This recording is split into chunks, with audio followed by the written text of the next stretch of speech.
Reinvigorated by his discovery of the trailer park and the vital food within, Jules doesn't linger in his hilltop safety for long, as he strikes back towards his new focus. During the over hour-long walk, he doesn't consider the fact that there would be no house alarm this time, leaving the undead to roam as they please.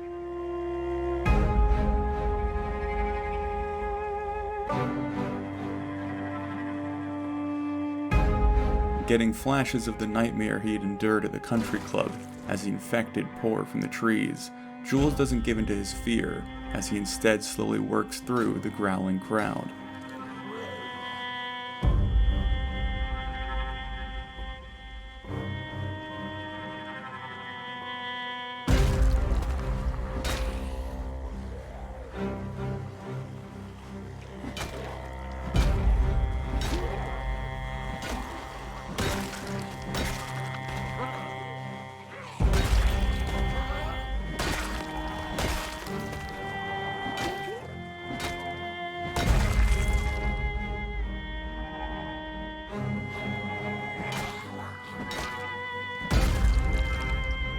Now terrified that every shift in the trees signaled more undead, Jules has to approach his destination at a snail's pace, as his eyes peer through the afternoon light and the spattering rain.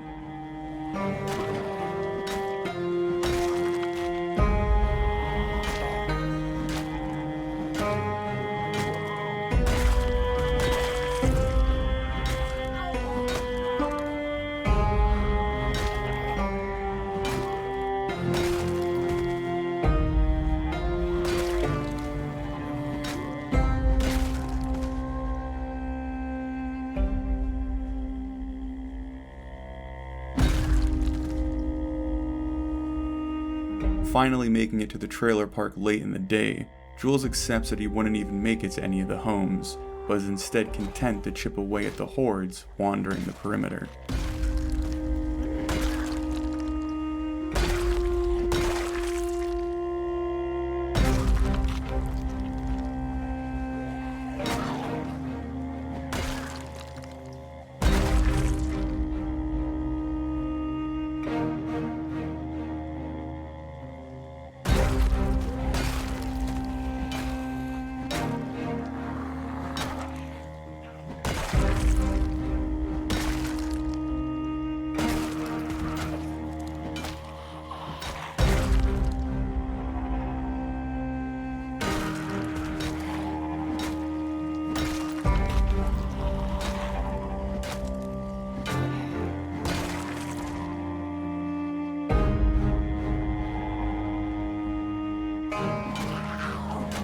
Finding even more strays guarding the path back to his station, Jules begins to grapple with the reality that daily trips back and forth would not only be dangerous, but exhausting.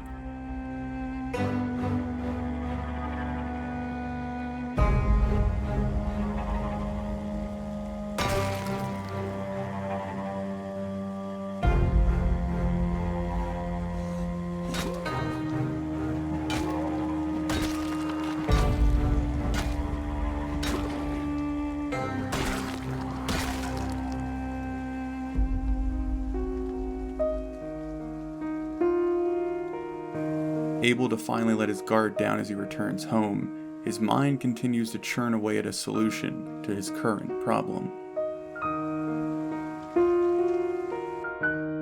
Though I've had hope restored via the trailer park, my life is not without danger and deadly traps. Unlike my first approach with the house alarm, every time I return to the park, I am faced with wandering undead that lurk and hide amongst the trees like landmines, waiting to be discovered. As long as I am careful and diligent, this shouldn't be my demise, but it makes every journey to my new source of food tedious. Along with that, the walk takes up the majority of my day and limits the time I can spend fighting towards the next home. My next goal is to claim one of the trailers when it's reasonably safe. That way I can shelter there overnight. Slow and steady. Jules.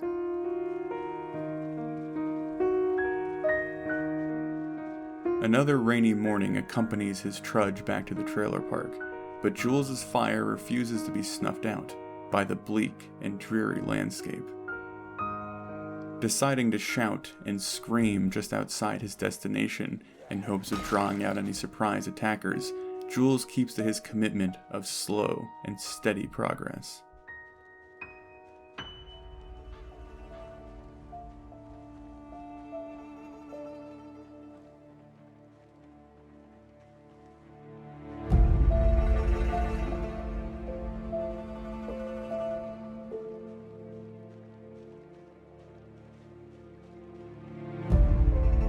Witnessing yet another horde shambling into the tree line, the damp and determined survivor simply lifts his trusty crowbar up and gets to work.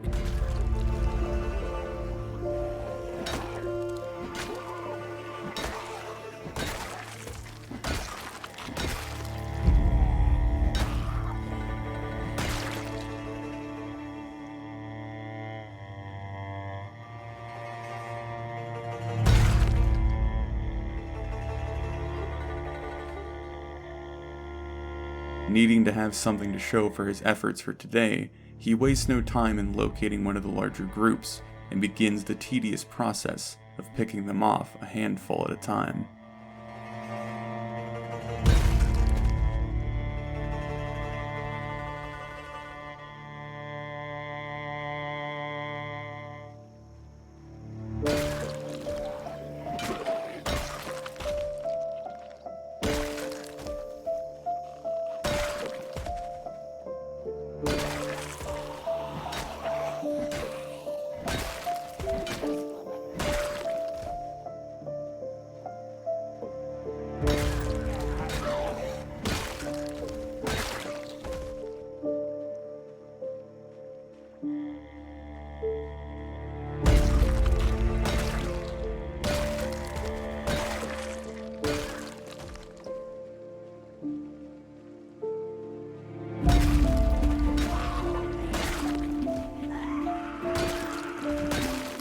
Even after hours of killing, Jules has barely made a dent in the larger horde, resigning to exploring another part of the park in hopes of creeping into one of the unexplored homes.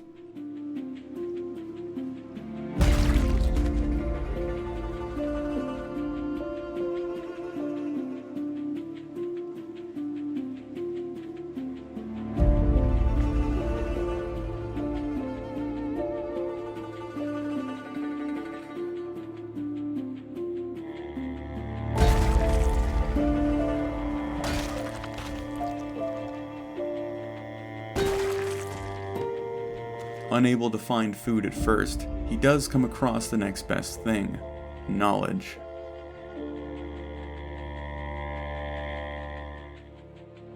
More homes brings more food, but the meager amount he's acquired over 2 days isn't sustainable. Wondering if he could finally find a serviceable vehicle, he checks the one in relative safety before setting his sights on another still guarded by the undead.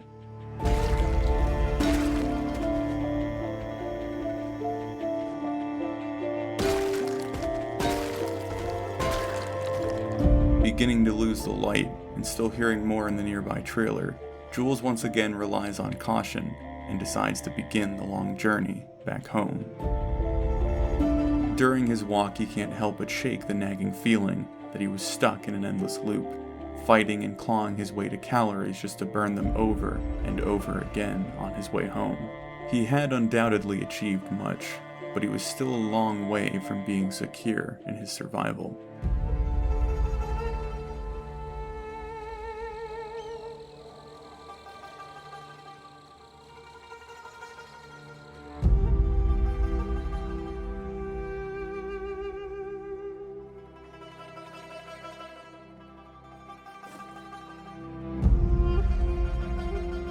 Once again using his love for literature as a form of meditation, Jules starts the process of familiarizing himself with the basics of mechanics, still holding out hope that the coming days would provide him a new ride.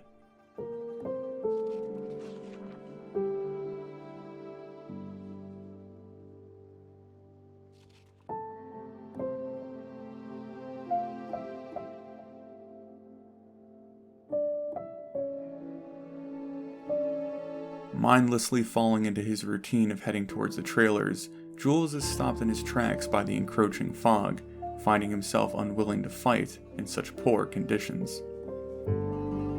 Though he could never have a day of real leisure, Jules rewards himself with a time away from violence, instead focusing on the chores and tasks that would see him through the coming winter.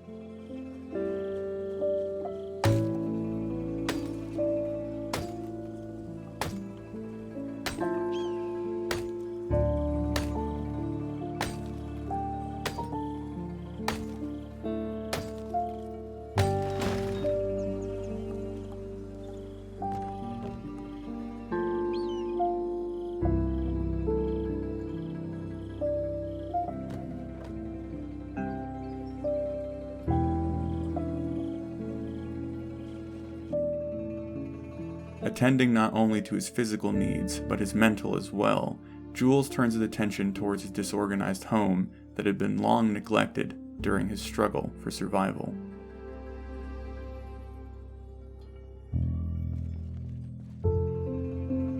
Finding a deep and lasting peace in the comfort of structure, Jules discovers his heart aching for the library he had once managed with such meticulous care. Perhaps if he fought hard enough he could attain a fraction of what he once cherished so dearly, but even thinking about the effort it would take threatened to dislodge the precarious relief Jules had found.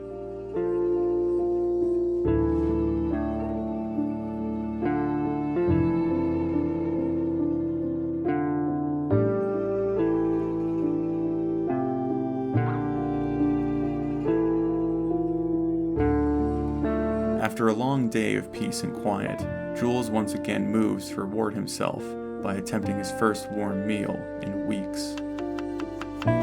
Clumsily throwing together a soup with his intense lack of knowledge regarding cooking, he finds that he cares little for the final result, but is more invested in the simple act of reaching another milestone.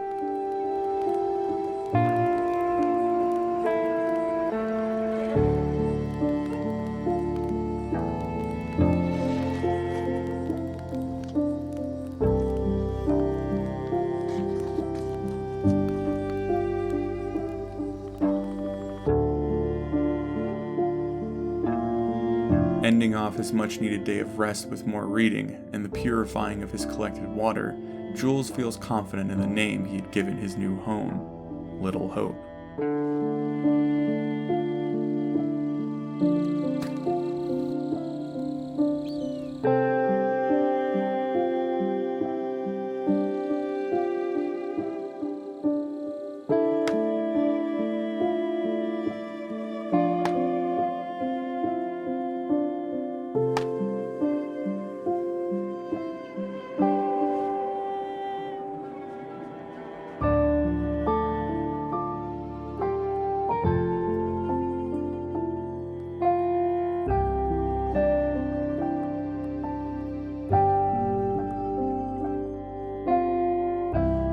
Waking up to another cold and rainy day, Jules willingly departs his safe haven as he returns to the hunt for more food and security.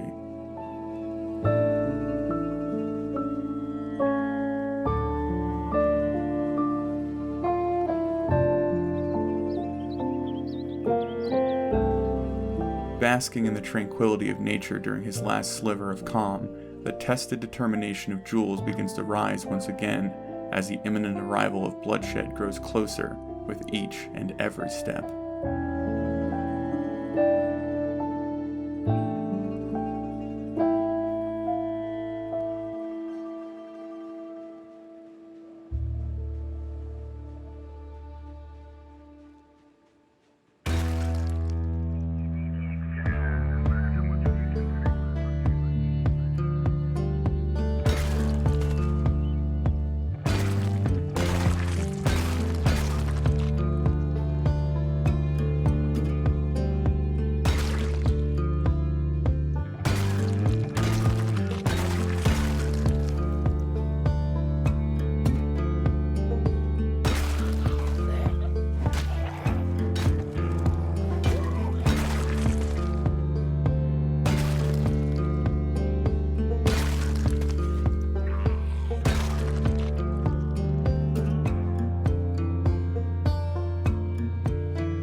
Beating his way through another cluster of the undead, Jules eventually reaches a locked truck before he shifts his focus on securing one of the trailers on the edge of the park.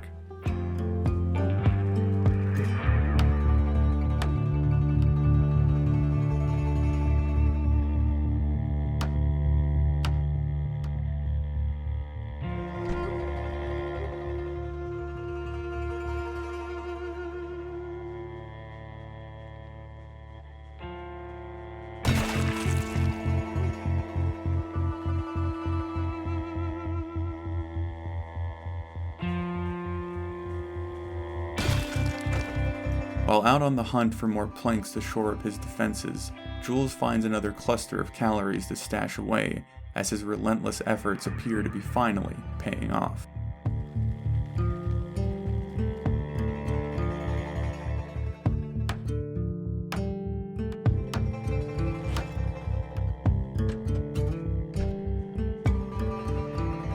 Finally checking the car he'd abandoned the other day, he discovers the key in the glove box, but quickly learns its tank is empty, though that was a problem that could easily be resolved. Acquiring more food, Jules also comes across a particular magazine he had longed for over the past couple weeks, a guide to identifying edible and poisonous vegetation that he could now leverage to help supplement his growing supply of calories.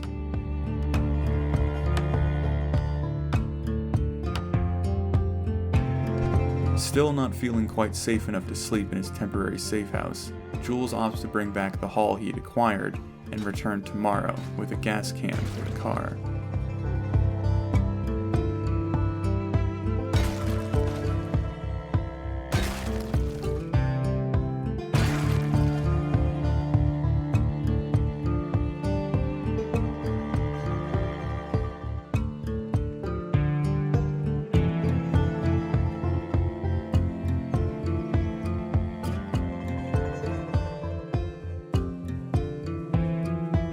Making it back to his cozy room, he inspects a bundle of clothes he had acquired from one of the infected.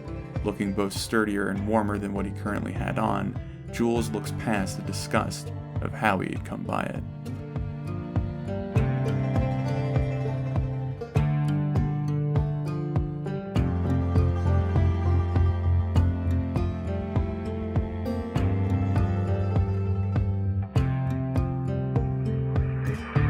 Instantly grateful for the warmer clothes as he wakes up to a bitterly cold and wet morning, he collects the can of gas he had set aside before embarking on another trek back to the park.